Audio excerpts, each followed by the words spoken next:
Dr. Martin Luther King Jr. was a titan of the American civil rights movement. His voice echoed with a dream of equality and justice, a dream that reshaped a nation and inspired the world. He stood for peace in a time of great turmoil and division. His leadership gave hope to millions who had been silenced for generations. When he was assassinated on April 4, 1968, it felt as though that dream was shattered. The loss was immense, a deep wound in the soul of America. His powerful words and brave actions had made him a symbol of nonviolent resistance, and his sudden death left a void that is still felt to this day. The story of Dr. King's assassination is known to most. A single bullet fired in Memphis, Tennessee, silenced one of history's most important figures. Yet the final hour of his life, specifically the moments after he was rushed to the hospital, has become a subject of intense debate. For decades, questions have lingered just beneath the surface of the official narrative. Was everything possible done to save him? Were there other forces at play in the hospital room, working to ensure he would not survive? These are not just idle questions. They strike at the very heart of how we remember one of America's greatest leaders, and the circumstances surrounding his tragic end, raising profound doubts that persist to this day. The official account of Dr. Martin Luther King Jr.'s death is a tragic and straightforward timeline of events. On the evening of April 4, 1968, Dr. King was standing on the second-floor balcony of the Lorraine Motel in Memphis, Tennessee. He was in the city to support a sanitation workers' strike, continuing his fight for economic justice. At 6:01 p.m., a single shot rang out. The bullet, fired from a high-powered rifle, struck Dr. King in the face and neck, causing a devastating and catastrophic wound. The force of the impact was so severe that it shattered his jaw, damaged major arteries, and severed his spinal cord. Immediately after the shot, chaos erupted on the balcony. Dr. King's associates, including Ralph Abernathy and Andrew Young, rushed to his side. An ambulance was called, and it arrived within minutes to transport him to the nearby St. Joseph's Hospital. According to official reports, the medical team was faced with an impossible situation. Dr. King had suffered what medical experts would later describe as an unsurvivable injury. The bullet had traveled downward through his body, inflicting massive internal damage. He had lost a tremendous amount of blood, and was showing almost no signs of life upon arrival at the emergency room. At St. Joseph's Hospital, a team of doctors worked frantically to save him.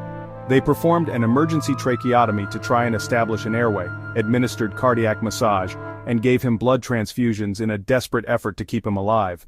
However, the damage was simply too extensive. The main artery to his spine was severed, and the blood loss was too great to control. Despite their best efforts, the medical team could not restore a stable heartbeat or blood pressure. Dr. Martin Luther King Jr. was officially pronounced dead at 7:05 p.m.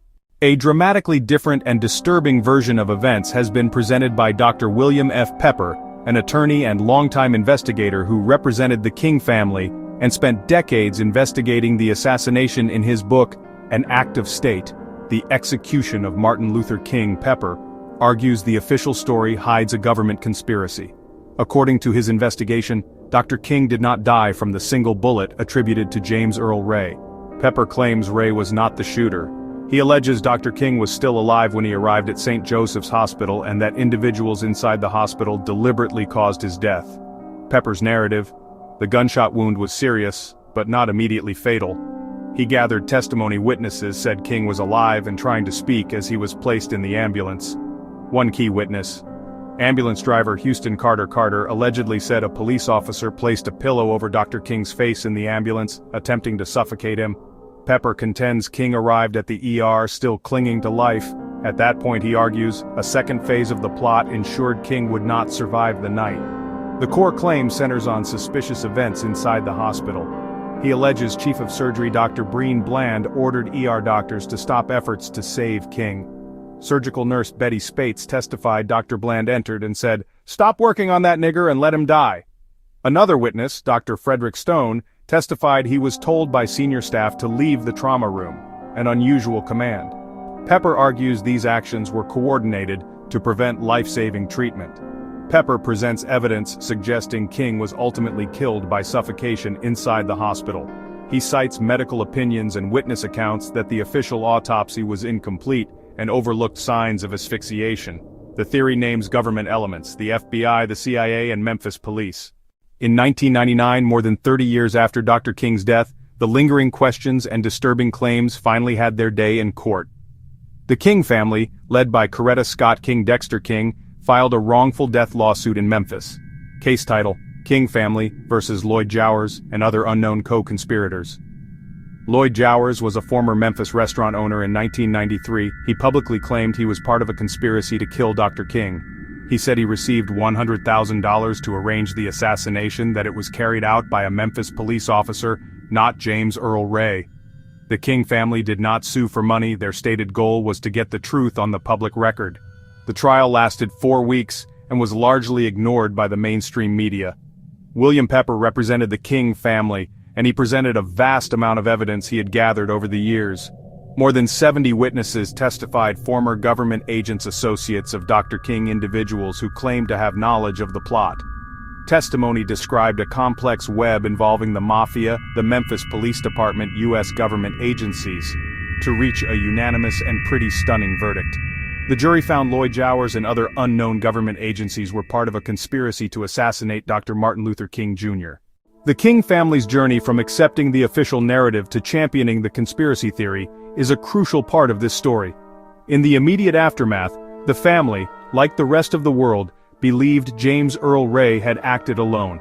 They were consumed by grief and the monumental task of carrying on Dr. King's legacy. However, as the years passed, doubts began to surface. They were particularly moved when they met with James Earl Ray in 1997. After that meeting, Dexter Scott King became convinced Ray was not his father's killer, and publicly announced that his family believed in Ray's innocence. This marked a significant turning point. The family's support for a new investigation was not sudden, but a gradual process fueled by their own research and the tireless work of William Pepper. They felt the government's investigation had been flawed from the start, leaving too many questions unanswered. Why was Dr. King's usual police protection removed on the day he was killed? Why were trees near the Lorraine Motel mysteriously cut down, giving a clear line of sight to the balcony? Why did the government seem so determined to stick to the lone gunman theory, even when new evidence emerged? These were the questions that drove the family to seek a different kind of justice. The 1999 civil trial was the culmination of their search for truth. Today, the narrative of Dr. King's assassination remains sharply divided. On one side stands mainstream history, which is taught in schools, presented in most documentaries, and upheld by government institutions. This version holds that James Earl Ray, a racist drifter, was the lone assassin. On the other side of this divide are the supporters of the conspiracy theory, led by William Pepper and the King family. They argue that the mainstream narrative is a deliberate cover-up. They believe the evidence they presented in the 1999 trial is credible, and that the jury's verdict should be respected as the most thorough legal examination of the assassination to date. This group believes that dismissing the conspiracy narrative is naive and ignores the political climate of the 1960s. They remind us that the FBI, under J. Edgar Hoover, had a well-documented history of harassing and attempting to discredit Dr. King. In this context, they argue, the idea of a government-backed assassination is not far-fetched at all. The questions surrounding Dr. Martin Luther King Jr.'s final hour persist. The official story feels too simple for a man whose life was so complex. Dr. King was not just a beloved leader, he was a radical who challenged the foundations of American power, reflect a larger struggle over how history is written and who gets to write it. As long as the King family and their supporters continue to demand answers, and as long as the shadow of a government conspiracy lingers, the final hour of Dr. King's life will remain one of the most debated and unsettling chapters in American history. This information provided by The Famous Brown Show. To be a financial supporter to help produce more history stories, send all donations to Cash App $famous1954. Our contact email is mrptbrown@aol.com.